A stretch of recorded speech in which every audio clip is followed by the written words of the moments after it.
Welcome everyone to the winning season with Seth G. I'm your host Seth G, and this is our very first episode of our new podcast. I'm so excited to get this started and go down this journey.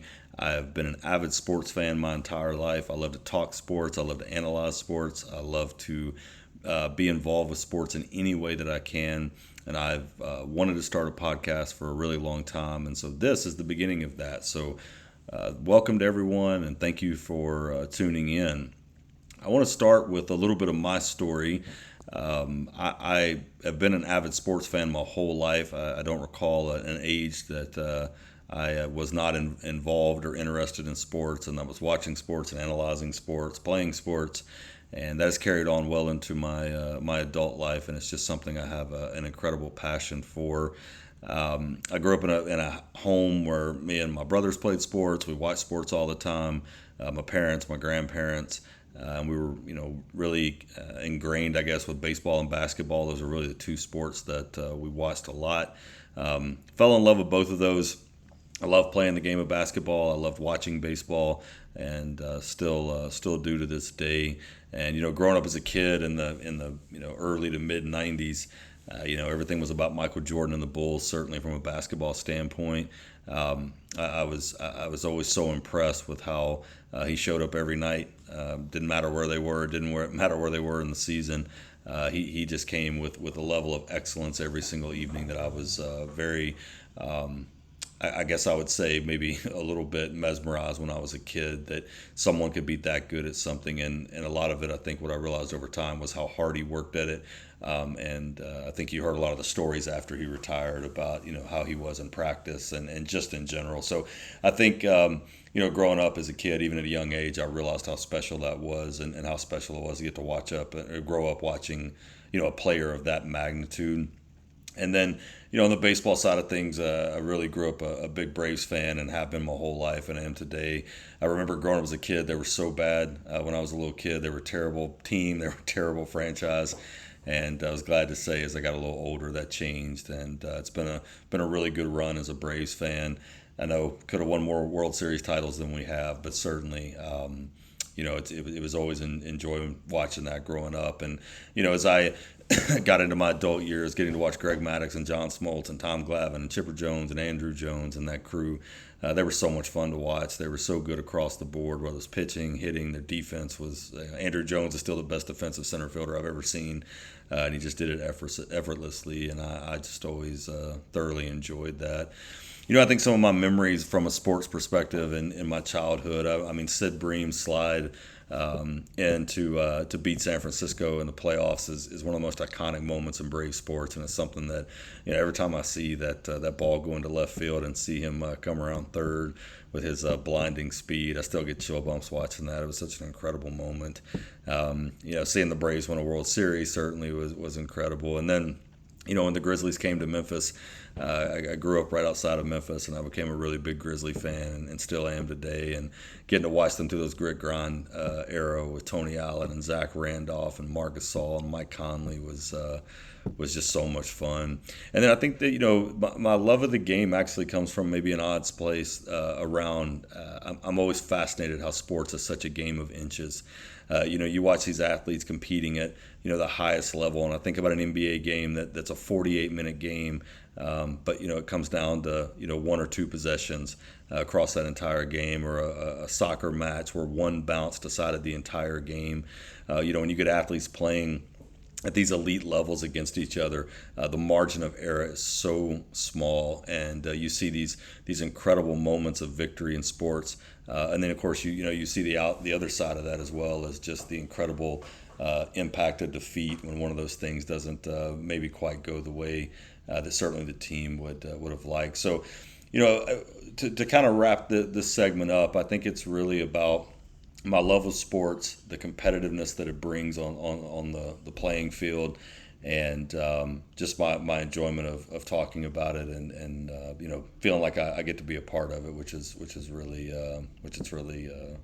it's just something I thoroughly enjoy. So I'm looking forward to getting to do more of this. The podcast will probably really center around baseball, basketball, football, and soccer.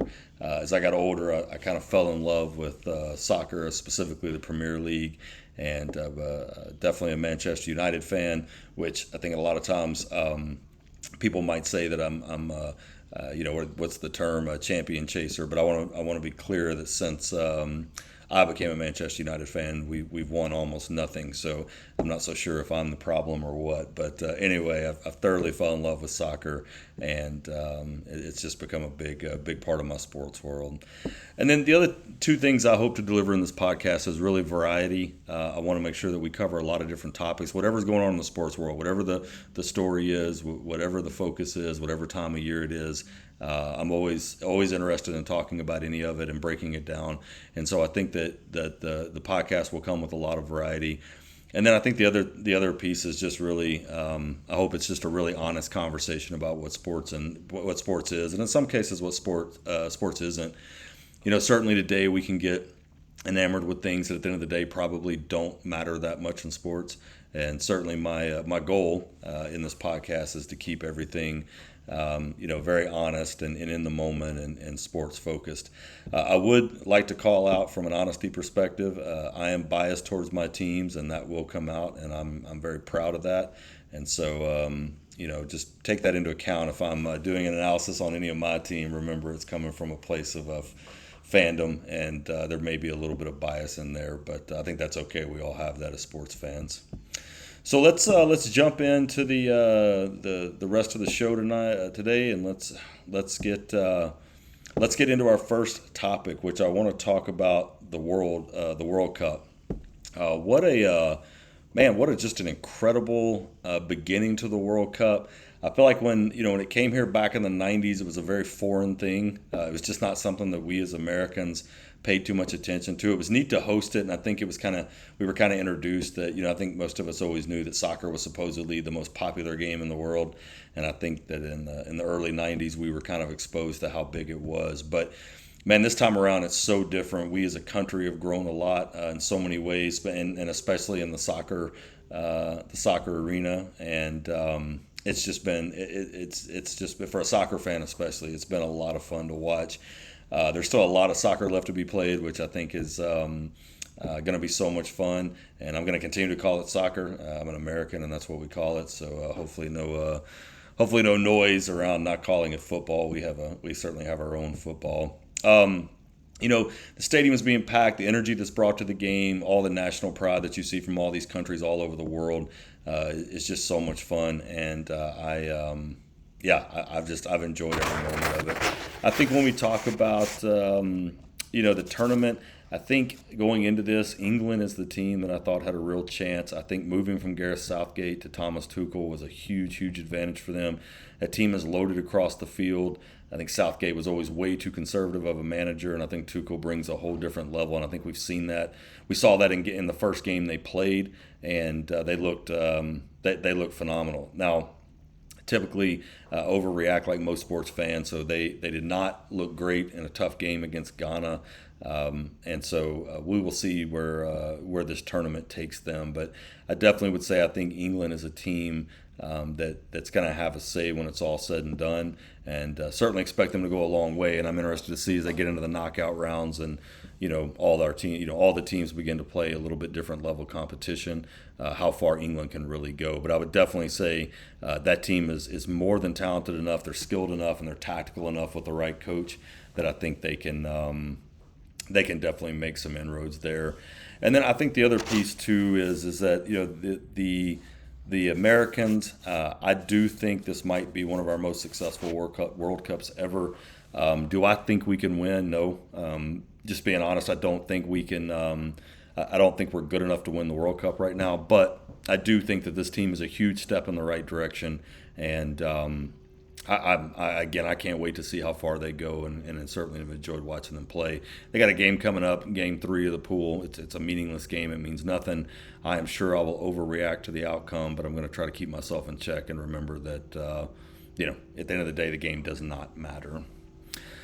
Second topic up tonight is really want to talk about baseball surprises, and I think I will.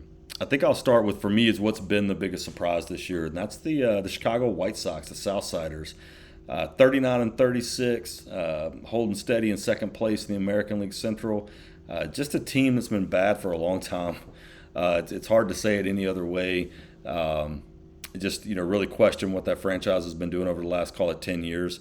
And to see them have a little resurgence this year, and certainly maybe unexpectedly, has been really, really good. Now, there's a couple things I would definitely call out that on the surface makes you maybe question that can they sustain this. So they're 20th in ERA and they're 23rd in average, which those two combinations typically are going to tell you they're a mediocre to probably a little bit below average team. However, their results certainly so far have been well above that, and I think it's rooted in a couple of things. The front end of their rotation. I mean, Davis Martin and Burke have been both outstanding. Davis Martin's been incredible. 9-3, a 3.3 ERA. He's got a 2.5 WAR. He's been so good, and Burke, got a sub-4 ERA, 1.7 WAR, and I think that's really anchoring the front end of that. And then, from a bullpen standpoint, Sir Anthony Dominguez, 12 saves, been really consistent. Sean Newcomb's been phenomenal out of the pen, more in a middle role, and I think that's been a big part of it. And then I think offensively, the big thing is Murakami, Montgomery, and Vargas. They got 56 home runs combined. That team hits a lot of home runs, which is really where they kind of make up for their, I would say, their lack of average and getting on base.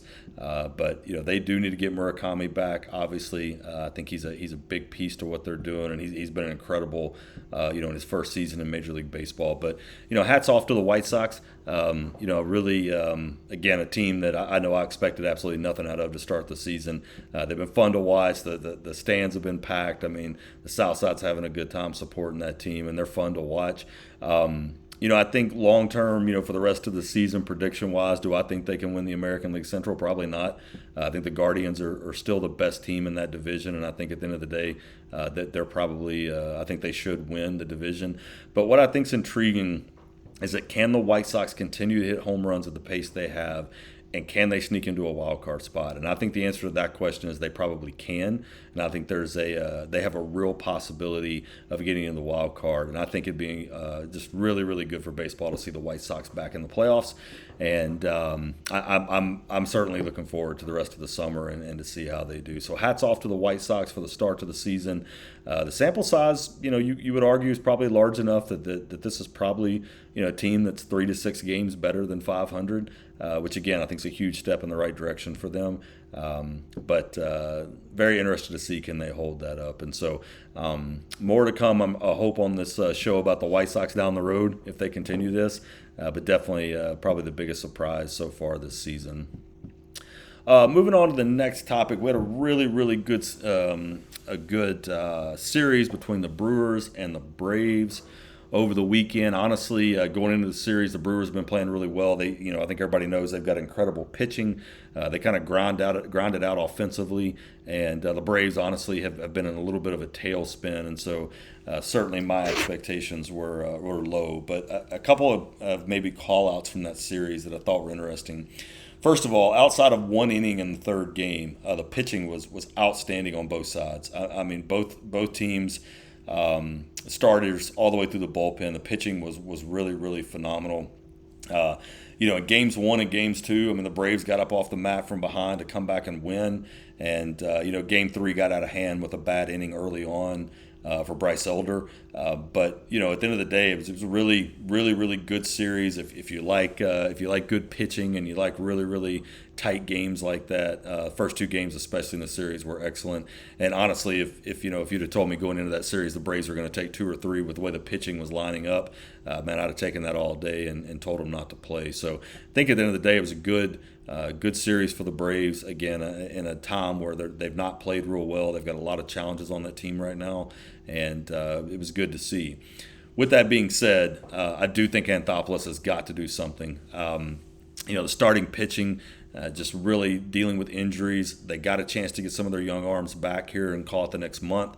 But, again, those guys haven't pitched all season at the big league level. I don't think that you want to take the risk of saying, hey, we're gonna hope that they come back and they're as good as they were last year, especially Waldrop and Schwellenbach. I think there's a high probability Strider's done for the year, and there's just some work to do there. Now, the good news is that the Braves farm system suddenly has some really, really good prospects in it. So Anthopoulos has got the capital, if he needs it, to go and get some starting pitching. I think they need a bat as well, and so I'm hoping that he makes a big move. It's been a little bit since the Braves really went out and got a big time signing. A lot of talk about Tarek Skubal. I read this the other day, and I think it's true. Hey, if you're going to go out and sign or trade for Tarek Skubal and sign him to a big contract, probably should have just kept Max Fried. I know that's a done deal, as he's been incredible for the Yankees, and hopefully he'll be back soon. But with that being said, I just don't think this Braves team can sit on where they are. I think the Phillies have played so much better after their really rough start to the season, and I think that's going to continue. That team's too good to be bad. And I think the Braves got some serious holes they need to plug. They got challenges at shortstop. They got challenges at starting pitching. I think the good thing is the back end of that bullpen is probably the best in baseball. Those three guys at the back are really almost unhittable. And so they're kind of playing 6-inning games, which you can get away with, I'll say, some blemishes if you only got to play 6 innings with the back end of the bullpen like that. But nonetheless, I do expect Anthopoulos to do something, and I think starting pitching and an additional bat would be a big step. And then I think the last piece I'll just say is, Harris has got to get healthy. Acuna's got to get healthy. I'd love to see some improvement from Austin Riley. But I think Harris and Acuna, we got to get those guys healthy and in the lineup every day. And I think that'll go a long way towards, the Braves hopefully finishing off and winning the National League East. But again, I think the Phillies are 100% going to have something to say about that before it's over with. And I think they're, they are definitely going to be the team that's going to be trying to run the Braves down. All right, let's move on to Around the Diamond. Biggest baseball stories going on right now. I think we got the trade deadline coming up. The CBA is kind of lurking. There's already been some negotiation going on. I'm not going to dive too deep into this podcast. Maybe we'll dedicate one in the future to really digging into that. But that CBA is looming out there, and I think baseball is just on it's in such a great place right now. There's just so many good teams. There's so much talent out there. There's so much momentum. The need to avoid any work stoppage is critical, I think, for the owners and the players. And so don't really want to get too far into it now, but it's a long road ahead. I think everybody knows that. I think most people would be willing to bet that there will be a work stoppage because the sides are probably just maybe too far apart. But I'm certainly, optimistic that reason will come in, because it's not good for players or owners in this case. They need to be on the field playing. And again, baseball's in a great spot right now, and I would hate to see that happen. A couple of the teams outside of the White Sox, just honorable mention around teams I've been impressed with, and it's really more based on probably what we expected compared to what we're getting.